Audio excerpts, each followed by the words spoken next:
அப்போ ஃபஸ்ட்டு யார் வார்த்தையை மாற்ற பார்க்குறவன் பாருங்க, இவன் இருந்தால் தள்ளுற சொப்பனம் நிறைவேறும். 37 இவன் சாப்பாடு கொடுக்க வரான். 19 வாசிங்க. ஒருவரை ஒருவர் நோக்கி இதோ சொப்பனக்காரன் வருகிறான். 37 19 கேளுங்க.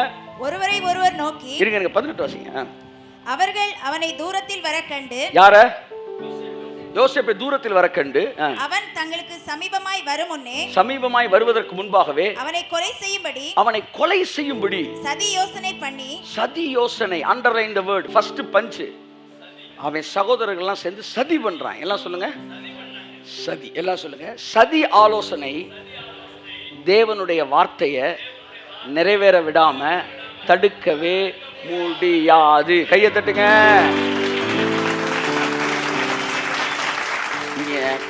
இவனை போட்டு தள்ளிருன்றான்னு நினைச்சாங்க. எப்பவுமே நல்லா நான் பார்த்துட்டேன், ஊழியக்காரனுக்கு விரோதமாக அல்லது ஜனங்களுடைய வார்த்தையை பெற்ற விசுவாசிகளுக்கு விரோதமாக சதி ஆலோசனை பண்ணுகிறவர்கள் எப்பொழுதும் புறஜாதிகளோடு கை குலுக்குகிறார்கள்.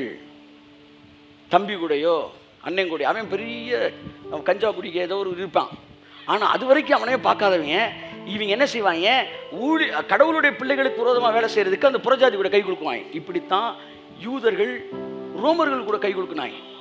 இங்கே இவர்கள் மீதியானவர்கள் கூட கை கொடுக்குறாங்க. உங்களை அழிக்கணுன்ற இடத்துல அது வரைக்கும் சச்சை விட்டு வெளியே போத முதல் அடியாள தேடுவான். அப்பவே கண்டுபிடிச்சிடணும் இவன் வில்லையா, இவன் ஹீரோ இல்லை. அப்போ அவர் தான் ஹீரோ. கையை தட்டு. 80 அவர் தான் ஹீரோ. நல்லா கவனிங்க. சதி யோசனை. எல்லாம் சொல்லுங்க. எனக்கு எதிராக நிறைய யோசனை பண்றாங்க சார். எனக்கு எதிராக ரூம் போட்டு என்ன செய்யறாங்க, யோசிக்கிறாங்க. கடைசி ரூமுக்கு வாடகை கொடுக்காம போயிடுறாங்க. அதுவும் வந்து நம்ம தலையில வருது. இப்படி ரூமை போட்டு சிந்திக்கிறாங்க. அப்படி நீங்க பயப்படுறீங்களா? பயப்படாதீங்க. யோசேப்புக்கு எதிராக 11 பேர் சதி ஆலோசனை பண்ணாங்களாம். 10 பேர் பிளான் பண்ணிருக்காங்க சார். இவன் ஒத்த ஆளு சார். இல்லை, அவன் எத்தனை பேர்? 10 பேர் சார். Majority sir. இவன் மைனாரிட்டி சார். Minority sir. எல்லாரும் உங்களை பேசுறாங்களே. ஆமா, அவன் மெஜாரிட்டி. நாங்க எல்லாரும் பேசுறாங்களே, அவன் சகோதரர்கள். நீங்க ஒரு ஆளா இருக்கீங்க. நான் யோசேப்பு. கையை தட்டு. ஆமென். நான் யோசேப்பு தனியா இருக்கிறேன். One man with God is the real majority. Real majority one man with God. 11 பேர் இருந்தாங்க. கடவுள் அவங்க கூட இல்லை. இவன் ஒருத்தன் நான் கடவுள் இருந்தாரே. 11 பேரும் ஆலோசனை பண்ணியும் இவன்ட்டு நிறைவேற வேண்டிய வார்த்தை நிறைவேறிச்சா இல்லையா, அவ்வளவுதான் மேட்ரு. வீட்டுக்கு போயிருங்க. 11 பேர் பிளான் பண்ணியும் இவனுக்கு சொன்ன வார்த்தையை நிறைவேற விடாம தடுக்க முடியல. இவனுக்கு சொன்னது நிறைவேறிச்சா இல்லையா? அப்படித்தான் உங்களுக்கு சொன்ன வார்த்தை 11 பேர்ல 100 பேர் ஆலோசனை பண்ணாலும் உங்களுக்கு சொன்ன வார்த்தையை நிறைவேற விடாமல் தடுக்க முடியாது.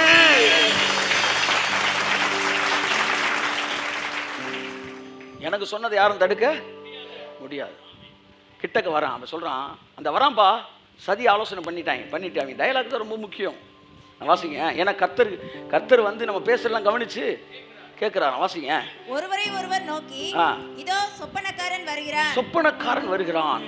அதாவது உங்களுடைய கிஃப்டை வச்சு உங்களை கேலி பண்ணா. எல்லாம் சொல்லுங்க. அவனுக்கு பேரு அவனுக்கு பேரு எதிரி. அன்னை சகோதரன்றார். சகோதரன் ஐடென்டிட்டி, அவனுடைய அட்ரஸ். ஆனா அவன் யாரு? எதிரி, வீட்டாரோ சத்துரு. எல்லாம் சொல்லுங்க. உங்களுடைய கிஃப்டை வச்சு உங்களை கேலி பண்ணா. அவனுக்கு பேரு 11 பேர். ஒருத்தர் பேர் சொல்லி கூப்பிடுறாரு. அதை வச்சு அவனை கேலி பண்றாங்கன்னா இவன் எல்லாம் பரிசெய எதிரிகள். இயேசு கிறிஸ்து கிஃப்டை வச்சு இயேசுவை கேலி பண்ணாங்க. இங்க இவனுடைய கிஃப்ட் சொப்பனம். ஒருவேளை உங்களுக்கு டான்ஸ் ஒரு கிஃப்டா இருந்துச்சுன்னு வச்சுக்காங்களேன், அதை வச்சு கேள்வி பண்ணுவாங்க. பேர் சொல்ற கிஃப்டா இருந்தா அதை வச்சு கேள்வி பண்ணுவாங்க. ஆமா, இல்ல ஒர்ஷிப் வந்து கிஃப்டா இருந்தா அதை வச்சு கேள்வி பண்ணுவாங்க. எப்படி சூப்பரா செட் ஆகுதுல, கும்முன்னு வருது. ஆவியானவர் கரெக்டா பேசிட்டு வர்றாரு. இப்ப கூட்டி கழிச்சு பார்த்தா பைபிள் எங்களுக்கு மட்டும் எழுதியிருக்க மாதிரியே இருக்கு. நீங்களாம் கணக்கிலே வரலடான்ற மாதிரி இருக்கு. உனக்கு பைபிள் வேணா நீ எங்கெல்லாம் நீ வந்து இங்கிட்டு மாறிட்டீங்கன்னா உனக்கு. அப்ப சொப்பனக்காரன் வருகிறான். அவனை சொல்லி கேள்வி பண்றான். எல்லாம் சொல்லுங்க. அவனுக்கு இருக்கிறது எதெல்லாம் நமக்கு இல்லையோ அதெல்லாம் இல்லைன்ற எரிச்சலை தனிச்சுக்கிறதுக்கு கேலி பண்ணிக்குவோம். எப்படி? எங்களுக்கு இல்லை, அதனால கோவத்தில் எப்படா தடிக்கிறது, லந்த கொடு. ஆள் வந்து ஒர்ஷிப் பண்ணுறானா, அதை லந்த கொடு. ஏன்னா நம்ம ஒர்ஷிப் பண்ண வேணும், கையை கூட தூக்க மாட்டேன்றான். ஏன்? ஆனால் அவன் கையை தூக்குனா ஊரே ஆடுறான். ஏன்? அப்போ கேள்வி பண்ணு, அட்லீஸ்ட் அதை தனிச்சுக்குவோம். அந்த எரிச்சலை பேரை சொல்லி கூப்பிட்றாரு வர்றான். ஏன்? நம்ம பிள்ளை பேரே மறந்து போயிடுது. ஆமாம், மூத்தவன் பேர் இளைய பேருக்கு சொல்லிடு, இளைய பேருக்கு மூத்த பேருக்கு சொல்கிற. அவன் கரெக்டாக எவனோ ஒருத்தன் புதுசாக பார்த்து சொல்கிறான். எரிச்சலை தனிச்சுக்க. இவர் அழகாக இருக்காரு, அழகை பற்றி குறை சொல்லி தனிச்சுக்க எரிச்சலை. அவர் அட்ராக்டிவாக இருக்காரு, அதை பற்றி பேசி தனிச்சுக்க. எதெல்லாம் அவனால் முடியலையோ அதெல்லாம். இவனுக்கு சொப்பனம் வரல, இவனுக்கு சொப்பனம் வந்திருக்கு. ஐஸ் வண்டிக்கார் வந்திருக்காரு. பாவம், முந்தின நாள் ஐஸ் வாங்கினேன், கடன் கொடுத்தவங்க சொப்பனத்தில் வந்திருக்கான். எப்போ கடனாக தர? நமக்கு சொப்பனத்தில் இப்படி வந்துக்கிட்டு இருக்கு. ப்ராஃபஸுக்கு சரியாக ஒர்க் அவுட் ஆகலை. என் ஃப்ரெண்டு ஒருத்தர் சொன்னால் அவன் ரொம்ப தெளிவாக ப்ராஃபஸ் சொல்கிறேன். கையை வச்சு ஒரு அம்மாவை பார்த்து, நீங்கள் கர்ப்பமாக இருக்கிறீங்க, அது பார்த்தால தெரியும்ல, கர்ப்பமாக இருக்கிறீங்க, உங்களுக்கு ஷியராக ஆம்பளை பிள்ளை தான் பிறக்கும், மிஸ் ஆச்சுன்னா பொம்பளை பிள்ளை பிறக்கும். இப்போ பிதாவே திணறார். என் ப்ராஃபஸ் எப்படி நிறைவேறுமோன்னு தூதர்களே. ஆனால் அதையும் ஃபால்ஸ்ன்னு கண்டுபிடிக்க வச்சிட்டார். அது நம்ம சொல்லிச்சு, நம்ம கர்ப்பமாகவே இல்லைங்க, வயிற்றுல கட்டி இருக்குங்கன்றுச்சு. வரலன்னா விட்டுரு, வரலன்னா விட்டுரு. Maithili, God will use you mightily. தலைவர் போயிட்டாரு, வரலன்னா விட்டுரு. ஏன் கிரிட்டிசைஸ் பண்ற? இவன் எல்லாம் சொல்ல சொப்பனக்காரன் வருகிறான். அவன் சொப்பனம், அவன் சொன்ன வார்த்தை ரொம்ப முக்கியமானது. இதுதான் இன்னைக்கு சப்ஜெக்டே. வாசிங்க. நாம் அவனை கொன்று இந்த குழிகள் ஒன்றிலே அவனை போட்டு, இந்த குழியில ஒண்ணுல போட்டு ஒரு துஷ்ட மிருகம் அவனை பட்சித்தது என்று சொல்லுவோம். பாருங்கள், அவனை பட்சித்தது என்று சொல்லுவோம். என்ன சொல்லணும்லாம் ரெடி பண்ணிட்டாங்க. வாருங்கள், அவனுடைய சொப்பனங்கள் எப்படி முடியும் பார்ப்போம் என்றார்கள். அச்சா, கையை தட்டுங்க, அப்பதான் படமே தொடங்குது. நல்லா கை தட்டுங்க. படம் டைட்டில் கார்டை அப்பதான் போடுறான். அவன் சொப்பனம் எப்படி முடியும் என்று பார்ப்போம் அவன் சொல்றான்ல. அந்த சீன் முடிகிறப்ப ஏசுனார் பிதாவை எந்திரிக்கிற பாப்பாண்டா. இவன் பாப்போம் சொல்றான், அதே நேரத்தில் அவர் சொல்றாரு பாப்போண்டா. நீ ஜெயிக்கிறியா? நான் ஜெயிக்க. ஆனா ஒண்ணு தெரிஞ்சுக்க, நான் உள்ளே வரமாட்டேன், எல்லாம் உன் ஆளுக தான். உன் ஆளுகளை வச்சே இவனை நான் சொன்னதை நிறைவேற்றுறான் இல்லையா? பார். ஆமே, அவனை பஞ்ச் பண்ணாய. உள்ள இருக்கிற அந்த இவன் பாப்பம் சொன்னப்ப ஹல்க்கு உள்ள இருக்கிற அந்த வார்த்தை விஸ்வரூபம் எடுத்தது. இப்ப அது என்ன செய்யுது? ரிவர்ஸ்ல போகாம விஷனை நோக்கி பாசிட்டிவா தவுது. இப்ப இவனை தூக்கி குழியில போடுறான். ஒருத்தன் அவனை கொல்ல போகும்போது ஒருத்தன் சொல்றான், ரூபன் சொல்றான், எதுக்கடா கொல்லணும், அவனை குழியில போட்டு போயிருண்டான்றான். அப்ப கர்த்தர் இவங்க இப்ப ஸ்லீப்பர் செல் எல்லாம் சொல்லுங்க. எதிரிகள் பாளையத்திலே உங்களுக்கு பேசுறதுக்கு ஒரு 4 பேர் வச்சிருப்பார். கையை தட்டுங்க. அவனுக்கு பேர் ஸ்லீப்பர் செல். நம்மால் ஸ்லீப்பர் செல் இருக்குன்றார், கடைசியில் ஸ்லீப்பிங் செல் ஆயிட்டாங்க போல. ஸ்லீப்பர் செல் இருக்குன்னார். இவர் கூட ஸ்லீப்பர் செல் தெரியும். இங்க உள்ளுக்குள்ள தேவன் எதிரிகளுக்குள்ள 2 ஸ்லீப்பர் செல் வச்சிருக்காரு. யாரு? ரூபன், அடுத்து யூதா. ரூபன் கொல்ல வேணாமியா, விட்டுருவோமியா அப்படின்றான். நான் சொல்லவா, உங்களுக்கு எதிரியே 100 பேர் பேசலாம், 100 பேருக்குள்ள ஒருத்தனை வச்சிருப்பாரு. பாருங்க, சீசர்களை கூப்பிட்டு அடிச்சு பேசக்கூடாது அடிச்சு கொம்மட்டில் குத்துறேன். அப்போ என்ன செய்யலாம் முடிவு எடுக்கும் போது, சனகரிப் சங்கத்தோட தலைவன் Gamaliel, one of the important member, அவன் விஐபி மெம்பர் கேடரு. அவன் ஒரு பைபிள் காலேஜ் நடத்திக்கிட்டு இருக்கான். அவர்கிட்ட கேட்பாமியான்றான். அவன் ஒரு ஸ்லீப்பர் செல்லு, கடவுளோட ஸ்லீப்பர் செல்லு. அவன்கிட்ட கேட்குறாங்க, இவங்க என்ன அப்படி இயேசு பற்றி பேசுகிறாங்க, வாப்பா நான் உங்களுக்கு ஒரு ஆலோசனை சொல்கிறேன். இந்த செய்கையும் இந்த கிரியையும் மனிதனால் உண்டாயிருந்தாலும் அது ஒளிந்து போகும், நீ தொடவே வேணாம், அதுவா காணாம போயிடும். எப்படி சொல்றியா? இதுக்கு முன்னாடி தெய்தாசன் ஒருத்தன் வரலையா? அவன் ஒரு 400 பேரை கூட்டலையா? இவன் ஒரு 200 பேரை கூட்டலையா? அதுக்கப்புறம் ஒருத்தர் ஒரு 600 பேரை கூட்டலையா? என்னடா அவங்க 12 பேர் கையில் வச்சிருக்கிறாங்க. இவங்களை விட்டு அவங்க எல்லாம் கூட்டிட்டு காணாமல் போயிட்டாங்களே, இவர்களும் காணாமல் போய்விடுவார்கள். ஒருவேளை இந்த செயலும் இந்த கிரியையும் தேவனால் உண்டாயிருந்ததானால் உங்களால் ஒழித்து விடக்கூடாது. உடனே மர்டர் பண்ண நினைச்சு நின்றுட்டாங்க. அங்கங்க வச்சிருப்பாரு நம்மால். அல்லையா சொல்லுங்க, அங்கங்க ஒரு ஸ்லீப்பர் செல் இருக்கு. கையை தட்டு ஸ்லீப்பர் செல்லுக்கு. ஆமே ஆமே ஆமே. உங்களுக்கு நண்பர் பிரைம் மினிஸ்டர் இல்லாம இருக்கலாம். பிரைம் மினிஸ்டர் சீஃப் மினிஸ்டரோ ஒரு ஒரு ஒரு புத்தி சுவாதீனம் இல்லாத ஏதோ ஒரு ஆளா கூட இருக்கலாம். ஒரு பேச்சுக்கு சொல்றேன். நம்ம பிரைம் மினிஸ்டர் நல்லவருங்க, பாவம் அவர் சொல்லல. சில பிரைம் மினிஸ்டர் இருப்பாங்க, பாவம் வீட்டிலேருந்து பிள்ளை வெளியே போச்சுன்னா எப்போ வீட்டுக்கு வரும்னே தெரியாது, ஊரெல்லாம் சுற்றிட்டு ஒரு 6 வருஷம் கழிச்சு வீட்டுக்கு வரும். அந்த மாதிரி சில பிரைம் மினிஸ்டர் இருப்பாங்க. இவங்க வந்து இவங்க தான் பவர்ஃபுல்லான்னு நீங்கள் நினைப்பீங்க. இல்லை, ஒரு முடிவு எடுக்கிறதுக்கு முன்னாடி இவங்க பக்கத்துலேருந்து ஒருத்தன் சொல்லுவான் பாருங்க, சார் இதுதான் சார் கரெக்டானது. அப்படியா? யாருக்குமே தெரியாது, வெளியில் தான் இவர் பேசுகிற மாதிரி இருக்கும். ஆனால் இவர் பேசுகிறப்பல இவர்கிட்ட கேட்டான் பேசுவார். இந்த இவரை வந்து தேவனுக்கு பிடித்தம் இல்லாதவராக இருக்கலாம், ஆனால் பக்கத்துலேருந்து ஒருத்தர் சொல்கிறாரு பாருங்க, அவர் தேவனுடைய ஸ்லீப்பர் செல்லாக இருப்பார். புரியுதா உங்களுக்கு? நீங்கள் பாட்டுக்கு அமைதியாக போங்க, அமைதியாக போங்க. நமக்குன்னு ஒரு ஸ்லீப்பர் செல் இருப்பார். என்ன செய்ய நீ ஆலோசனை பண்ணி குழியில் போடுன்னு சொல்லும்போது கொஞ்ச நேரத்தில் இவன் இன்னொருத்தையும் சொல்கிறான், யூதா எதுக்கு இவனை கொண்டு நம்ம இது பண்ணணும், இவனை வந்து வார்த்தைக்கு எதிராக எம்புட்டு பேர் வேலை பார்க்குறாங்க பாருங்க. இம்புட்டு பேர் வேலை பார்த்தோம், அவனுக்கு சொன்னது அழகான அறிவத்தினா சார் 4 அதிகாரத்தில் வந்து என்னது சரித்திரத்தை மாற்றி போட்டார்.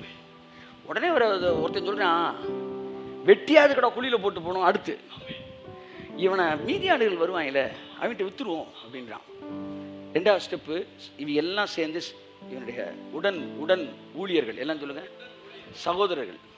உங்களுக்கு எதிராக கிரியை செய்வர்கள் யார்? சகோதரர்கள். என்ன வந்து அல்லூமால இருந்தால் பஞ்சாயத்து பண்ணுறாங்க, இல்லை ஆர்எஸ்எஸ்ல இருந்தால் பஞ்சாயத்து பண்ணுறாங்க. அவன் பாட்டுக்கு அவன் வேலையை பார்த்துட்டு இருக்கிறான். 50 பேர் சகோதரன் தான் சார் பஞ்சாயத்து. உனக்கு வீட்டாரே சத்துரு விட்டாரு. வசனம் கரெக்டாக நிறைவேறுது, க்ளீனாக இருக்குது, எல்லாமே ப்ராம்ப்டாக போயிட்டுருக்கு. இப்போ 11 பேர் சேர்ந்து என்ன செஞ்சுட்டாங்க, மீதியாண்டு விற்றுட்டாங்க. அவன் பெரிய சந்தர்ப்பவாதி. அவன் வந்து 50 ரூபா எக்ஸ்ட்ரா கிடச்சா ஒய்ஃபை கூட விற்றுட்டு போயிடுவாங்க. அவன் அப்படி குரூப்பு பிள்ளைகளை விற்றுட்டு போயிடுவாங்க.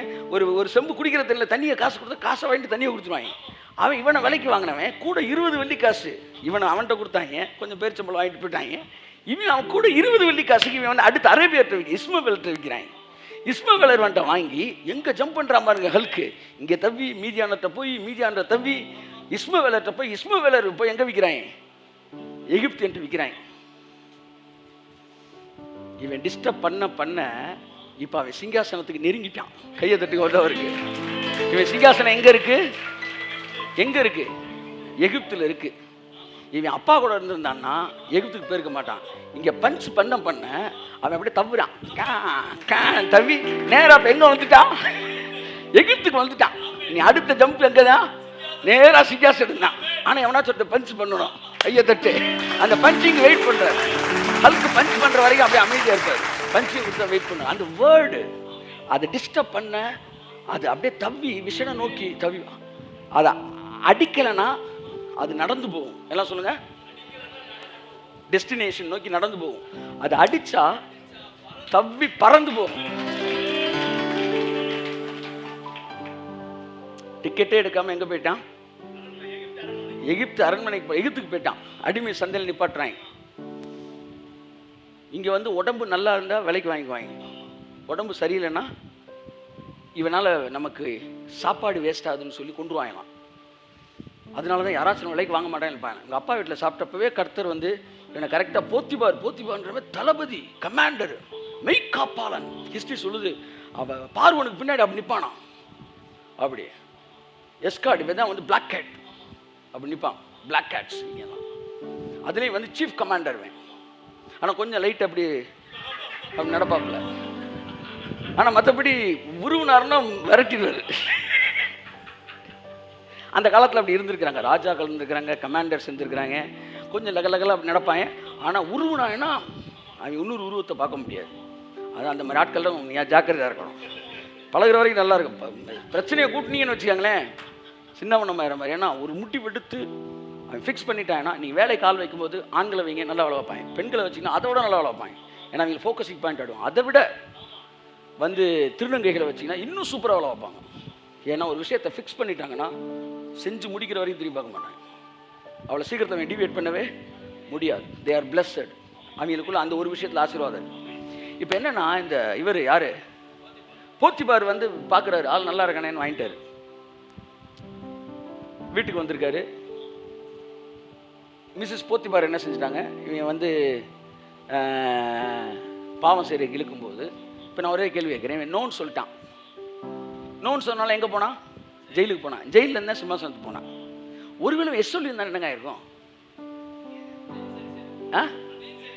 எஸ் சொல்லியிருந்தாலும் ஜெயிலுக்கு தானே போயிருப்பான்.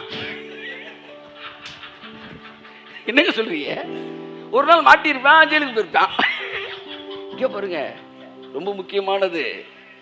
தேவனை வந்து நோ சொன்னாதான் அவனை பயன்படுத்த முடியுன்ற இடத்துல அவர் வைக்கல. அது பிளான் ஏ. பிளான் பின்னு ஒன்று வச்சிருப்பாரு, கைத்தட்டு. பிளான் சின்னு ஒன்று வச்சிருப்பாரு, பிளான் டின்னு ஒன்று வச்சிருப்பாரு. ஐயா தட்டுங்க சார். மேற்கு கிழக்கு வடக்கு தெற்கு பரம்புவாயன்றே, பூமியின் துளை போல் சந்தரி பெருகும் என்று வாக்குரைத்தீரே. ஆஹா ஓஹோ பூமியின் துளை போல் சந்தரி பெருகும் என்று வாக்குரைத்தீரே. சொன்னரை செய்யும் அளவும் கையை தட்டி கைவிடவே சொன்னரை செய்யும் அளவும் கைவிடவே மாட்டீ.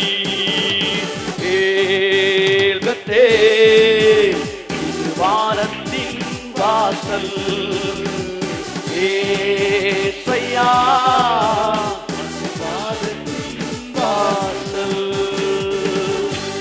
கிருபையின் வெளிப்பாடு பெற்ற பிறகு நீங்க மூத்த ஊழியர்கள் பெரியவங்க அப்படின்னு நினைச்சு அவங்களுடைய உறவுகளும் அவங்களுடைய ஆதரவும் நமக்கு தேவைன்னு சொல்லி ஒரு போலித்தனமான ஒரு பயந்த வாழ்க்கை நாம் வாழ்வோம் என்றால் தேவனால் உங்களை எடுத்து பயன்படுத்தவே முடியாது.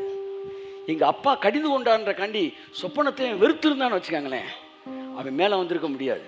அவன் சொப்பனம் பார்க்கறதையும் அதுக்கு அர்த்தம் சொல்றதையும் சாகிற வரைக்கும் அவன் நிப்பாட்டலை.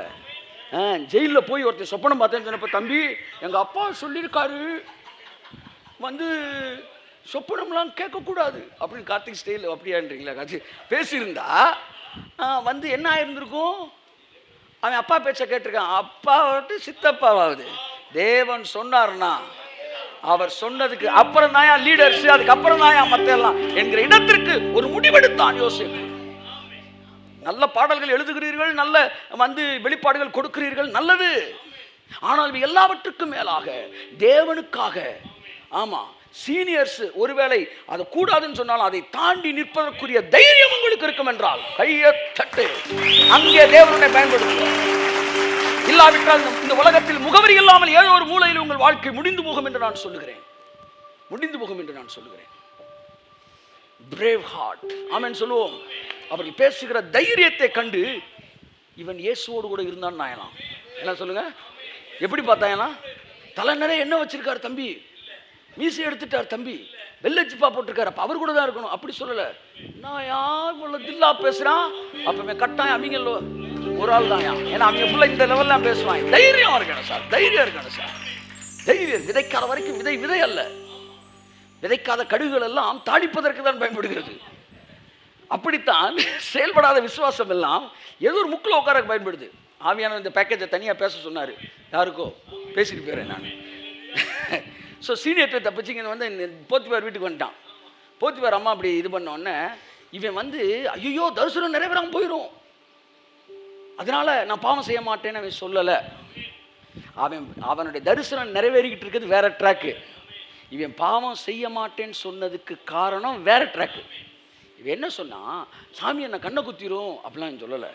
இல்லை நான் சொன்னது நிறைவேறாமல் போயிடும் அப்படின்னு அவன் சொல்லலை. அவனுக்கு தெரியும், நான் நின்னாலும் நான் விழுந்தாலும் தேவன் என்னை வச்சு நிறைவேற்றிடுவார், என்கிட்ட மாற்ற வேண்டியதை மாற்றிடுவார்னு அவனுக்கு தெரியும். அப்போ இவன் இங்கே நோ சொன்னதுக்கு ஒரே ஒரு காரணம், போத்திபார் வந்து பர்சனலாக என் மேலே அவ்வளோ அன்பு வச்சிருக்காரு, இந்த வீட்டில் இருக்கிற எல்லாத்துக்கும் என்ன ஆண்டவனாக்குனாரு, அவ்வளோ நல்ல மனுஷன். லவ் லவ் லவ், கையை தட்டு. Love, matter of love, matter of love. Love increase, ஆமாம் எல்லா துன்மார்க்கும் டிக்ரீஸ் ஆயிடும். அப்போ அவன் சொன்னது காரணம் கடவுள் கண்ணை குத்திடுவார்னு சொல்லலை, அவன் நேசிச்சான். ஸோ லவ் வரும்போது பாவம் என்ன செஞ்சிருது, டிமினிஷ் ஆயிரும். அதனால கர்த்தர் சொன்னார், அன்பு டிக்ரீஸ் ஆகிறதுனால அக்கிரமம் மிகுதி ஆகுதுன்னாரு. ஸோ அக்கிரமத்தை டிக்ரீஸ் பண்ணணும்னா அன்பை மிகுதியாக்கணும்.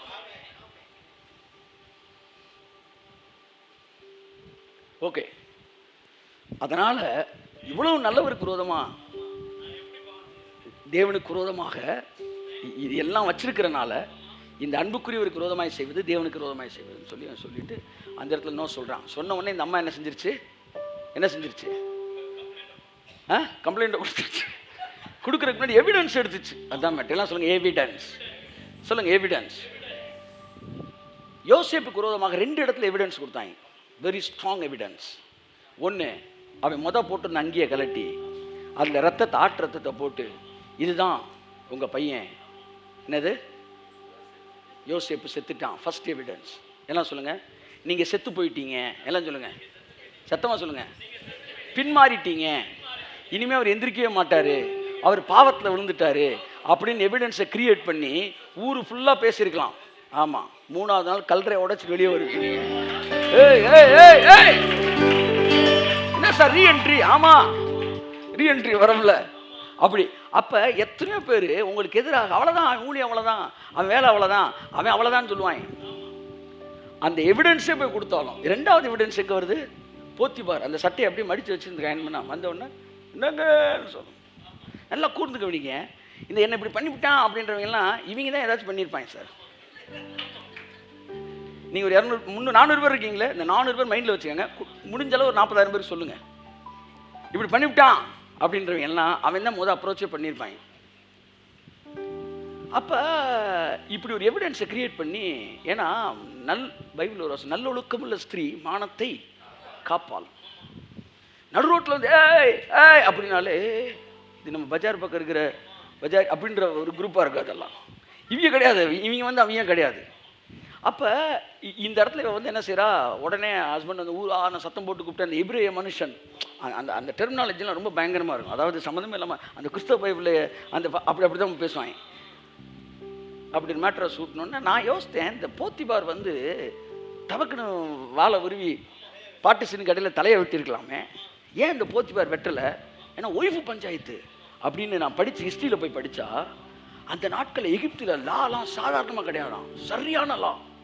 அரசனை ஆனாலும் தளபதி ஆனாலும் ஒரு விஷயத்தை ரொம்ப ஸ்ட்ராங்காக கன்விக்ட் பண்ணாட்டி அவனால் தண்டனை கொடுக்கலாம் முடியாது. அதனால தான் வேறு வழியே இல்லை போத்திபாருக்கு. இல்லாட்டி விட்டால் என்ன செஞ்சுருப்பான், வீட்டுக்குள்ளே வெட்டிருப்பான். நீங்கள் பார்க்குறதுலாம் சினிமா படம். அங்கெல்லாம் எகிப்தில் சட்டங்கள் மிக கடுமையாக இருந்தது. பக்காவாக எவிடன்ஸை கொண்டு வரணும். இவன் எவிடன்ஸை கொண்டு போனால் வந்து நீ சொந்தக்காரன், சாட்சி செல்லாதுன்ட்டாப்புல. நாட்டாமப்புறம் வேற மாதிரி சொல்லி தீர்ப்பு மாற்றிடுது. இதெல்லாம் சாட்சி செல்லாதுன்னு சொன்ன உடனே இவனால் ப்ரூவ் பண்ண முடியல, ஜெயிலுக்கு போயிட்டான். ஒரு சந்தர்ப்பவாதி, ஒரு துரோகி. யார் துரோகிகள்? கூட இருக்கிற சகோதரர்கள், எதிரிகள். அப்பா ஒரு சீனியரு, அவர் கடிந்து கொள்கிறாரு. எத்தனை பேர் இந்த வார்த்தையை ஸ்டாப் பண்ணுறதுக்கு முயற்சி எடுக்கிறாங்க. அடுத்து கூட இப்போ இந்த சகோதரன் ஆலோசனை பண்ணாங்க. அடுத்து மீதியான அவன் பாருங்க வந்து புறஜாதி. அவன் வந்து சில நேரம் அவங்க ஃபைல் வந்து மேலே இருக்கும், டக்குன்னு ஒரு 50 ரூபாய் வாங்கிட்டு கீழே இருக்க ஃபைலை தூக்கி மேலே வச்சுருவாங்க. இப்படி சந்தர்ப்பவாதிகள் மத்தியில் கூட நீங்கள் போக வேண்டியிருக்கும். ஆனால் எழுதி வச்சுக்காங்க, எத்தனை பேர் பணத்துக்காக சந்தர்ப்பவாதத்தில் உங்களை தூக்கி பின்னாடி பட்டாலும் அங்கேயும் கர்த்தருடைய வார்த்தை உங்களுக்காய் வேலை செய்து உங்களை உயர்த்த வேண்டிய இடத்துல உயர்த்தும். மீதியான் என்பவன் ஒரு சந்தர்ப்பவாதி. லஞ்சம் வாங்கிட்டு ஃபைலை தூக்கி உன் ஃபைலை கீழே வச்சுட்டு இந்த ஃபைலை தூக்கி மேலே வைக்கிறவன். ஒரு முறை இப்படி தான் வந்து ஒரு ஒரு ஒரு ஒரு கவர்மெண்ட் இதுக்கு போகும்போது அங்கே ஃபைலை வந்து ஃபைலாக வச்சுருக்கப்ப டக்குன்னு வச்சுருந்தப்ப இந்த கீழே இருக்கிற ஃபைலெல்லாம் வந்து இவன் ஃபைல் மேலே இருந்துரு, கீழே இருக்க ஃபைலாம் 500 200 வாங்கிட்டு இந்த பக்கத்தில் இருக்க பியூன் என்ன செஞ்சுட்டான், எல்லா ஃபைலும் தூக்கி மேலே வச்சுருக்கான். இவன் காசு கொடுக்கல. அப்போ என் ஃபைல் கீழே போயிட்டே இருக்கு. எல்லா ஃபைலும் காசை வாங்கி மேலே வைக்கிறான். 500 கொடுத்தா மேலே, 200 கொடுத்தா அது கீழே, நீ ஒன்றுமே கொடுக்கல கீழே. அப்படின்னு அவன் வந்து மிரண்டு போயிருந்தப்போ வேகமாக வந்தாப்புல அந்த கையெழுத்து போடுற அந்த குறிப்பிட்ட ஆஃபீஸர் வந்து உட்காந்தோன்னே அப்படியே ஃபைலை ஃபுல்லாக தூக்கி திருப்பி வச்சாரான். வச்சுட்டு எடு அப்படின்னா மேற்கு கிழக்கு வடக்கு தெற்கு பரம்புவா என்று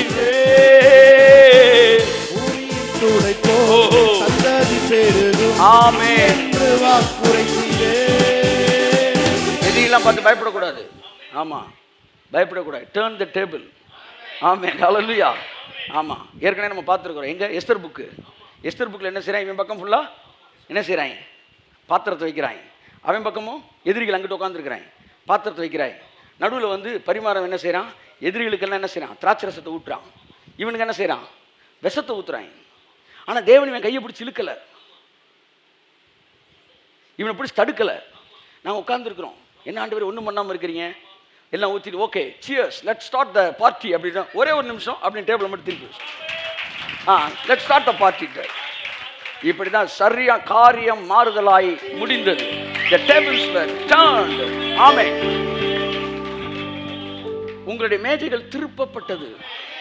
அதனால வேலையை நல்லா பார்க்கட்டும். ஆமாம், அவன் எய்த்தாப்பில் ஐஸ்கிரீம் வச்சான மேலே கொஞ்சம் ஃப்ரூட் சாலட் வை எதிரிக்கு, ஏன்னா கொஞ்ச நேரத்தை டேபிள் இங்கிட்டு தான் திரும்ப போகுது. Amen, amen, amen. Praise God.